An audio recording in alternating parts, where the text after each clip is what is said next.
welcome to my VinyaVersary! As of today, it's been 2 whole years since I started going by ViviVinya, and I think that's cause for a celebratory presentation. It's also a big anniversary for something else too, but we'll get to that later.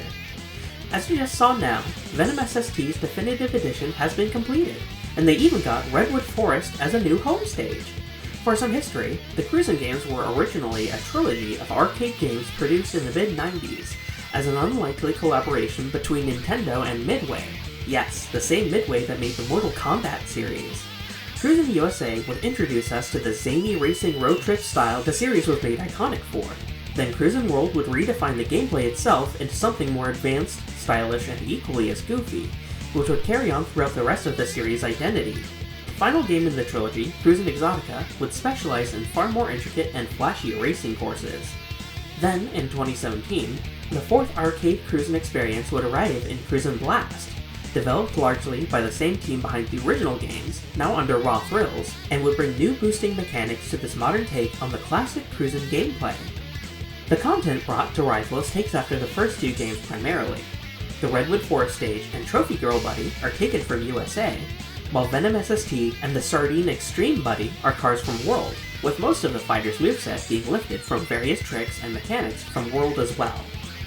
However, the volatile nature of the stage's Aether gimmick is inspired by level design found in Exotica, and Cruis'n Blast is represented in Venom SST's primary gimmick, the Blast Meter.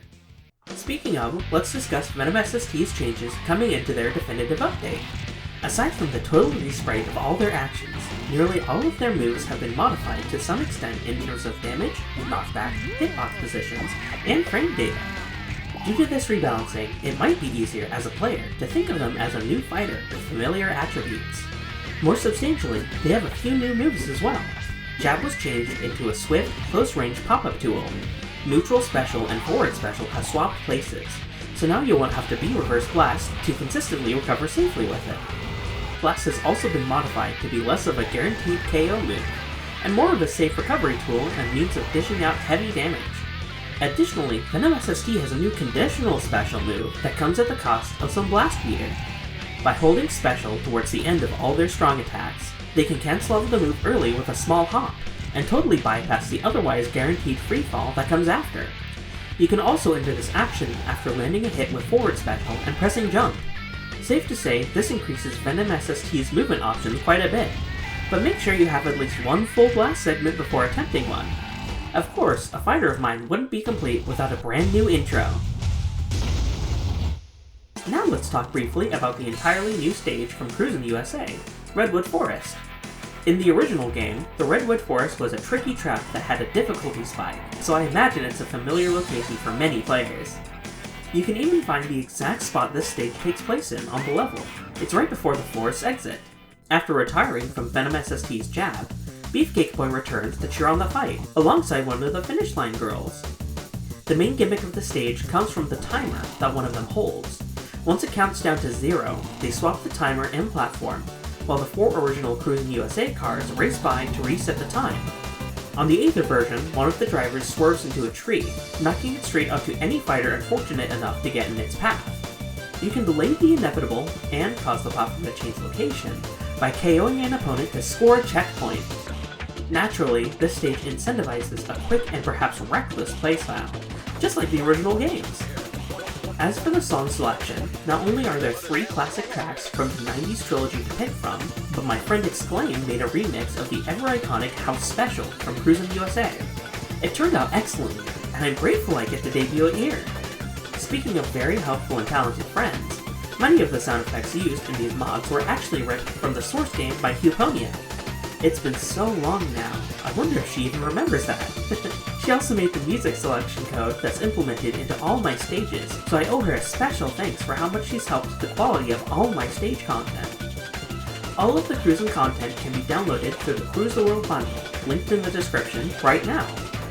Well, I guess this sort of wraps up all my unfinished business with Rivals now, huh? This time, however, I don't think it's proper to once again bid my farewells to Workshop.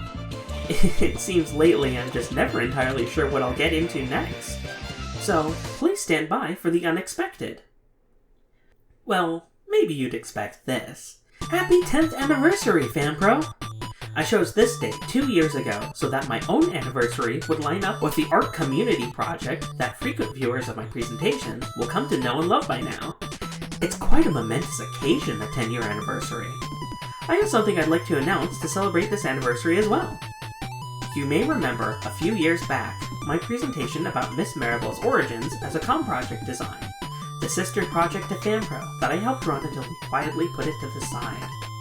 But recently, I've been talking with my friend and original ComProject creator, Marisofeles, and after some discussion, we decided to finally officially reopen ComProject. I'm proud to present the first 5 designs of Generation 5, designed between the 2 of us. Of course, in addition to these, submissions are open again. This time we, well, mostly me to be honest, have chilled out a bit. We'll be releasing batches whenever they're ready this time. No particular rush or schedule, I just hope this can be a relaxing little event that everyone involved can have fun with. This is quite exciting, but I suppose it's not the same as a FanPro tribute that I typically make, huh? Well, unfortunately, I don't exactly have anything I can release for this year. Yet.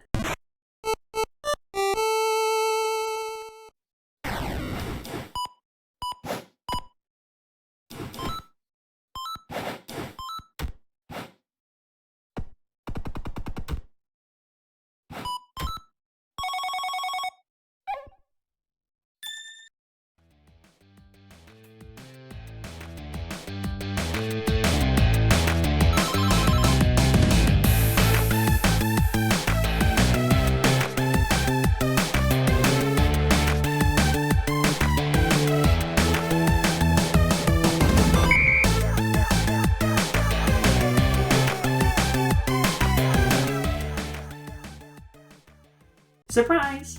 I'm finally working on a proper game, utilizing the Platform Fighter engine. Over the past several months, I've tinkered with it quite a bit, but now it's time to commit. Last year, I released several FanPro mods for the Rivals of Aether Workshop SSL game mode, and although it was quite the tribute, I found it a bit limiting for that anniversary gift to be within a totally unrelated game. So, for the 10th anniversary of FanPro, throughout the year I plan to periodically add new content to this new game based on that earlier work. I also hope to use this game as an opportunity to learn how to set up the fundamentals of things like new gameplay styles and modes, and test out a variety of fighter design concepts with a very quick turnaround. I will have more to show and talk about very soon, but until then, this will conclude my presentation. Thank you for spending your time with me today. I would like to once again give my special thanks to my friends.